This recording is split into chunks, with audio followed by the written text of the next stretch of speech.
एक अत्यंत गंभीर मुद्दे पर, जो मुद्दा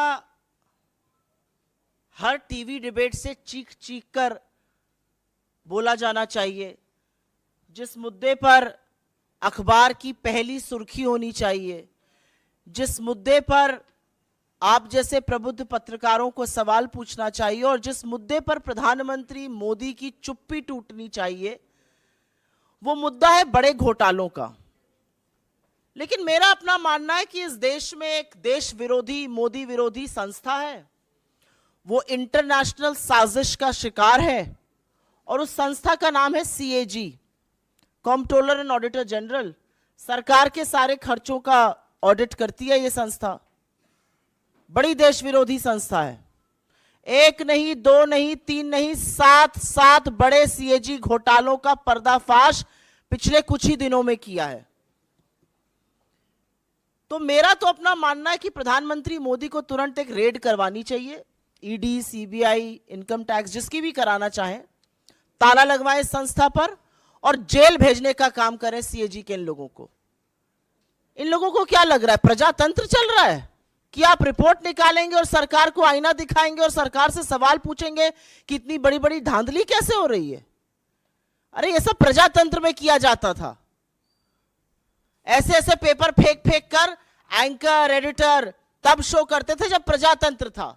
अब जब प्रजातंत्र नहीं है तो ऐसी एजेंसीज का क्या मतलब है। लगवा दीजिए तुरंत ताला इस पर और भेजिए जेल। इनकी हिम्मत कैसे हो रही है एक नहीं, दो नहीं, सात घोटालों का पर्दाफाश करने की। और बड़े बड़े घोटाले हैं, बड़े बड़े मंत्रालयों के घोटाले हैं और ऐसे घोटाले हैं जिन घोटालों से आपके जेब पर डाका डाला जा रहा है, ये याद रखिएगा। लेकिन मोदी जी कहां कुछ गलत करते हैं।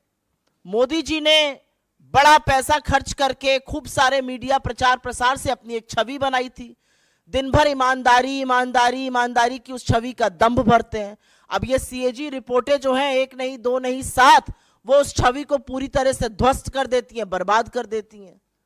तो कुछ सवाल बनते हैं, लेकिन इस देश विरोधी संस्था को तो बंद होना चाहिए भाई। बहुत गलत बात है, मोदी जी के साथ बड़ी बेइंसाफी है। उनकी नाक के नीचे जो घोटाले और भ्रष्टाचार हो रहा है उसको उजागर कर रहे हैं। भला बताइए, ये काम है संस्थाओं का? कैसे ये काम कर रहे हैं? पक्का किसी इंटरनेशनल साजिश का साथ देते हैं ये। शुरू में करूंगी 7 घोटाले। एक पहला है भारतमाला प्रोजेक्ट से। करीब 70-75 हजार किलोमीटर की सड़क बननी थी और इसका पैसा CCA, cabinet committee on economic affairs, जो आर्थिक मामलों की कैबिनेट कमेटी होती है जिसकी अध्यक्षता स्वयं प्रधानमंत्री करते हैं, उन्होंने इसका फंड दिया था। और फंड ही नहीं दिया था, वो इसमें पैसा खर्चा कैसे होता है उसकी निगरानी भी करते हैं। इसमें जो भी टोटल, और इसके हम आपको प्रेस रिलीज में सारे फिगर्स दे रहे हैं, इसमें 15 करोड़ 37 लाख रुपए पर 1 किलोमीटर सड़क बननी थी। इन लोगों ने बढ़ाकर 32 करोड़ 17 लाख कर दिया, दुगने से भी ज्यादा। और ये PM की निगरानी में CCA की नाक के नीचे भारत सरकार के आंखों के सामने हो रहा था। सिर्फ पैसा ही नहीं दोगुना किया गया, इसमें और भी बड़ी धांधलियां सामने आई हैं। इसमें पता चला है कि फर्जी दस्तावेजों के आधार पर बिडर्स का चयन हो गया। बिडिंग प्रक्रिया में बड़ा फर्जीवाड़ा सामने आया है। विस्तृत परियोजना रिपोर्ट पर काम भी नहीं हुआ। एस्क्रो अकाउंट से करीब 3,500 करोड़ रुपए का हेरफेर हुआ। और सबसे बड़ी बात यह है कि इसके किसी भी जब रोड बनता है तो एक सेफ्टी कंसल्टेंट रखा जाता है कि आपके और हमारे जैसे लोग जो इस देश के नागरिक हैं जब सड़क पर चलें तो सुरक्षित रहें। सरकार ने यह भी जरूरी नहीं समझा। भारतमाला के कितने ही हिस्सों में एक भी सेफ्टी कंसल्टेंट नहीं है। तो अगर आप भारतमाला की किसी सड़क पर चल रहे हैं करीब 70,000 किलोमीटर की, तो अपनी जान की, अपने माल के, अपने खुद के रखवाले आप हैं। सरकार की जिम्मेदारी नहीं, क्योंकि उनके पास सेफ्टी कंसल्टेंट रखने का टाइम ही नहीं था।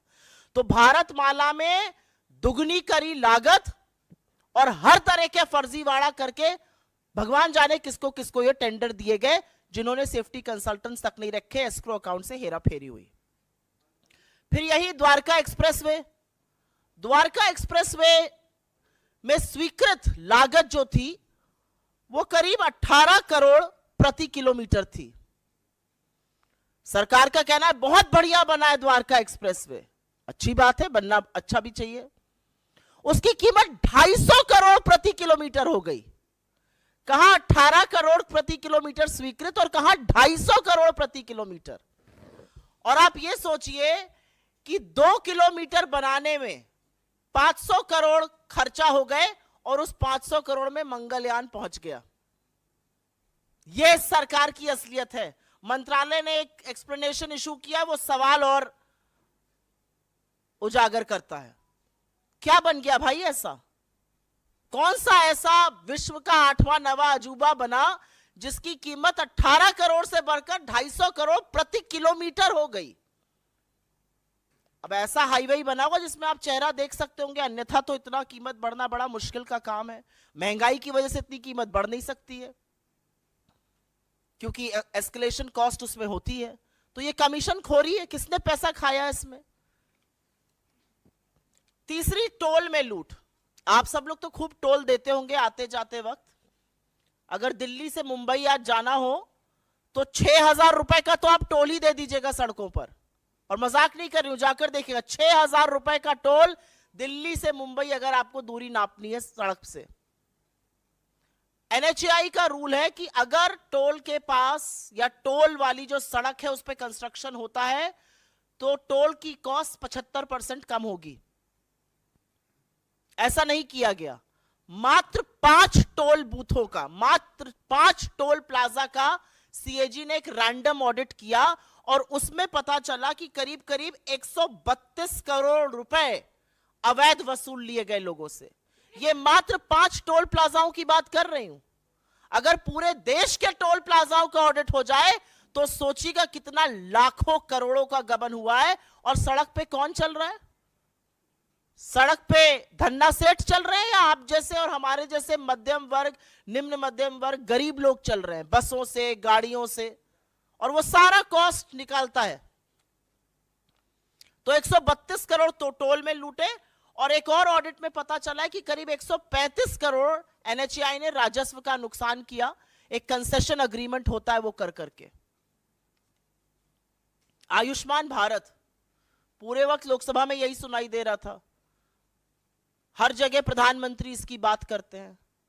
ये तो घोटालों का योजना निकली। आयुष्मान भारत में 7.5 करोड़ लोगों का, 7.5 लाख लोगों का, सॉरी, एक नंबर से रजिस्ट्रेशन हुआ है। आप किसी भी आधार सेंटर जाइए, किसी भी आयुष्मान सेंटर जाइए, वो सबसे पहले आपसे आपका फोन नंबर पूछते हैं।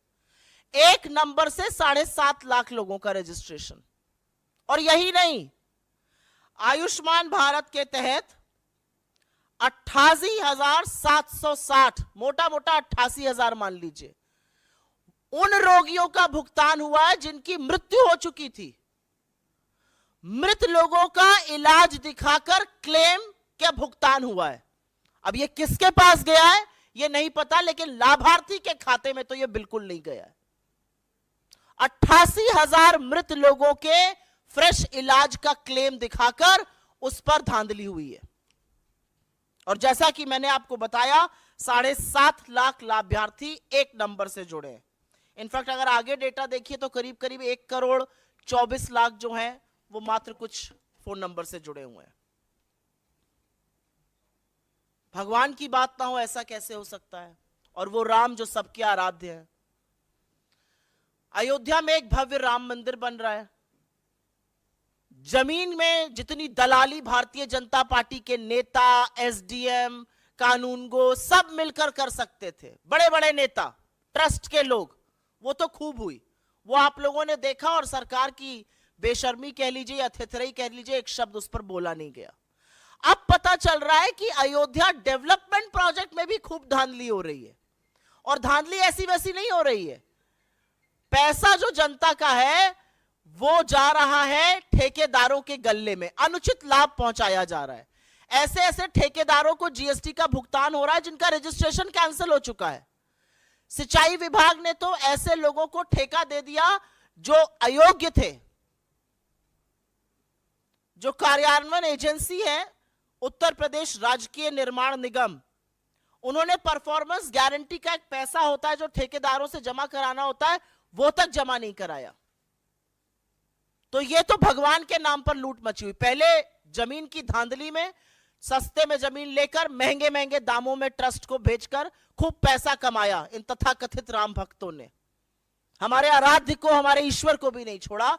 और अब उसी अयोध्या डेवलपमेंट प्रोजेक्ट में बड़ा घोटाला सामने आ रहा है कि करीब करीब 20 करोड़ रुपए तो ऐसे ठेकेदारों के गल्ले में गए जो अयोग्य थे।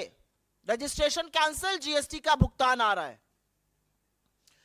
ग्रामीण विकास मंत्रालय, रूरल डेवलपमेंट मिनिस्ट्री, ये छठा घोटाला सामने आया है। क्या कहता है ये घोटाला? इसमें पेंशन का एक प्रयोजन होता है। वो पेंशन किसको जाती है? वो पेंशन जाती है वृद्धा पेंशन, विधवा पेंशन और विकलांग पेंशन। हर गांव में अगर आप आज की तारीख में चले जाइए तो आपको 10 लोग ऐसे मिल जाएंगे, वृद्धा, विकलांग, वृद्ध मिलाकर, जो कहेंगे हमारी पेंशन नहीं आ रही है। किसी भी जगह चले जाइए, वो कहेंगे हमारी पेंशन नहीं आ रही है। फिर हम उनको दिलासा देते हैं कि हम कुछ करते हैं, फिर हम डीएम को चिट्ठी लिखते हैं, फिर डीएम कहता है कि नहीं ऐसा आवंटित फंड कम हो गया है, क्या किया जाए। ऐसा तमाम जगह होता है, एटलीस्ट जहां जहां मैं जाती हूं वहां जरूर होता है। अब पता चल रहा है ऐसा क्यों हो रहा है, क्योंकि जो वृद्धा पेंशन, विकलांग पेंशन, विधवा पेंशन का पैसा है वो सरकार दूसरी योजनाओं के प्रचार प्रसार में खर्च कर रही है। सीएजी की रिपोर्ट से यह सामने आया है कि सरकार ने इस पैसे से होर्डिंग लगवाए ग्राम समृद्धि स्वच्छ भारत पखवाड़ा के 19 राज्यों के हर जिले में। जो पैसा एक विधवा के खाते में जाना चाहिए था, जो एक विकलांग के खाते में जाना चाहिए था, जो एक वृद्ध के खाते में जाना चाहिए था, उससे 19 राज्यों के हर जिले में होर्डिंग लगाए गए स्वच्छ भारत पखवाड़ा के। और अंत में एचएएल को भी घसीटा है सीएजी ने। विमान इंजन की डिजाइन प्रोडक्शन की खामियों का गंभीर आरोप लगा है, जिससे करीब राजस्व को 154 करोड़ रुपए का नुकसान हुआ है। तो हमारे कुछ सवाल है प्रधानमंत्री जी से। हमारा पहला सवाल तो यह है कि आप ही की नाक के नीचे ये घोटाले हो रहे हैं तथाकथित, आप ही की नाक के नीचे ये धांधली हो रही है, तो इस पर चुप्पी तोड़िएगा या नहीं तोड़िएगा? क्या प्रधानमंत्री अपनी सीधी निगरानी में हो रहे भारतमाला घोटाले, जिससे सीसीए के अध्यक्ष आप हैं, उस पर चुप्पी तोड़िएगा, उस पर कार्रवाई करिएगा? क्या केंद्रीय सड़क परिवहन और राजमार्ग मंत्रालय के खिलाफ और मंत्री के खिलाफ कोई कार्रवाई की जाएगी? एक एनएचएआई का मामला आया है, एक द्वारका एक्सप्रेसवे का आया है, भारतमाला का आया है। क्या प्रधानमंत्री आयुष्मान भारत में हो रहे फर्जीवाड़े पर कुछ करेंगे? और क्या वो पता करेंगे कि आखिर लाभार्थियों का पैसा गबन किया तो किसने गबन किया? क्या वो पता करने की कोशिश करेंगे कि वृद्ध का, विधवा का, विकलांग का ग्रामीण विकास मंत्रालय का पैसा दूसरी योजनाओं पर खर्च क्यों किया जा रहा है? क्या प्रधानमंत्री ये जानने का जरा सा भी प्रयास करेंगे कि अयोध्या में जमीन की धांधली के बाद जो अयोध्या डेवलपमेंट प्रोजेक्ट में घोटाले हो रहे हैं और अनुचित लाभ ठेकेदारों को पहुंचाया जा रहा है, वो कौन पहुंचा रहा है? और अंत में मैं सिर्फ ये कहूंगी कि किसी जमाने में सीएजी का नाम सुनकर अधिकांश मीडिया को करंट लग जाता था। यह अलग बात है कि जो तथाकथित रिपोर्टें थी वो झूठी साबित हुई और मारे पेपर दिखा दिखाकर सुबह शाम दिन रात प्राइम टाइम चिल्ला चिल्ला के शो होते थे। उस मीडिया ने चुप्पी धारण कर ली है, प्रधानमंत्री भी मौन है, लेकिन मुनाफाखोरी, कमीशनखोरी और जनता के पैसे की जो लूट हो रही है उससे पर्दा खुद सीएजी उठा रहा है, खुद इस देश का चीफ ऑडिटर उठा रहा है। और हमें पता है कि मोदी जी जवाब नहीं देंगे, लेकिन हमें पूरा विश्वास है कि मोदी जी जिस व्यक्ति ने पर्दाफाश किया उसको बर्खास्त करेंगे, रेड कराएंगे और ऐसी संस्था को जेल भेजने का काम करेंगे। I will very briefly sum it up in English. In the last few days, what one has seen are not one, not two, not three, but 7 such cases that the CAG has brought to light, India's chief auditor has brought to light, which smacks of rampant corruption in this government, which scam after scam is being unearthed right under Mr. Modi's nose, but Mr. Modi chooses to keep quiet. He may call them anti-national, he may jail them, he may even raid them. But the reality is that it starts from the Bharatmala project, where the cost of construction has doubled from 15.37 crore per kilometer to over 32 crore per kilometer. Not just this, the tender process was flawed. There was never a detailed project report that was submitted. Money to the tune of 3,500 crore rupees was diverted from the escrow account. And more than anything else, safety consultants were not appointed. So you are responsible if you are traveling on any of those roads, not the government of India. The Dwarka Expressway, and this is the second such scam that has come to light, the construction cost went up from 18 crore per kilometer to 250 crore per kilometer. To construct 2 kilometers of the Dwarka Expressway, a Mangalyaan could have gone. 500 crores is what it took. The NHAI has looted common citizens of this country to the tune of 132 crore only when 5 toll plazas were audited. Imagine if every toll plaza in this country is audited, what would the tune of this scam be? 132 crore scam across just 5 toll plazas. Because of concession agreements, there's another hit of about 135 crore to the exchequer. The Ayushman Bharat scheme that the Prime Minister keeps talking about, the fourth such scheme that we'll talk about, 7.5 lakh beneficiaries registered with one phone number. But that's not all. Over 88,000 such patients who died during the treatment. Fresh claims were issued, payments were made in their name. Who did that money go to? That's the big question. The Ayodhya Development Project. We all know what happened with land deals, how they was bought at peanuts and then sold at high prices to the trust. But we now are discovering that the Ayodhya Development Project is also riddled with scams. Money has been issued to contractors who are not even registered. There's GST payment that's coming their way. Who are these people? What are they doing? How come the bidders, the tendering process is so flawed? The Rural Development Ministry, and this is a very important point that we must point out. The Rural Development Ministry has a provision of pension, and that pension goes to the poor who come from, who are either physically disabled, or it comes from the widowed, or it goes to the old. All 3 pension schemes come under the Rural Development Ministry. Money from this was diverted to put hoardings in 19 states and every district on the Swachh Bharat fortnight that they celebrated. HAL has also been pulled up for a flawed engine design, which caused a loss of about 154 crore rupees. So we have only very limited questions for the Prime Minister. Question number 1, will you break your silence on the CAG scams that are being unearthed right under your nose? You are the chairman of the CCA, the Cabinet Committee on Economic Affairs. Are you going to open your mouth on the Bharatmala project that saw costs double? How will you act against the Road and the Surface Development Ministry? Because we have seen a huge scam in Dwarka Expressway. We've also seen the NHAI loot. Will you act against the Ayushman Bharat Ministry and Minister and ask them how was money for beneficiaries diverted and where did that money go? Will you act against the Ayodhya Development Project? Inquire finally on the dodgy land deals and also on the kind of money that was given to contractors whose registration has cancelled.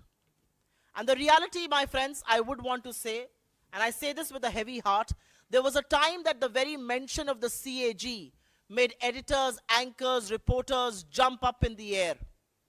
Maybe with glee, but they asked questions. It's another story that some of those CAG reports have come to be absolutely false and politically motivated.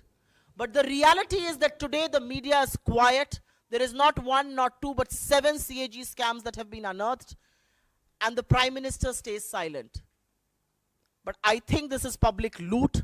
We believe from this platform, this is looting the exchequer, this is looting the people of India, and action should be taken. But before action is taken, the Prime Minister needs to tell this country why are people being allowed to take undue benefits of schemes meant for the poor, meant for the physically challenged, meant for the old and also meant for the widowed.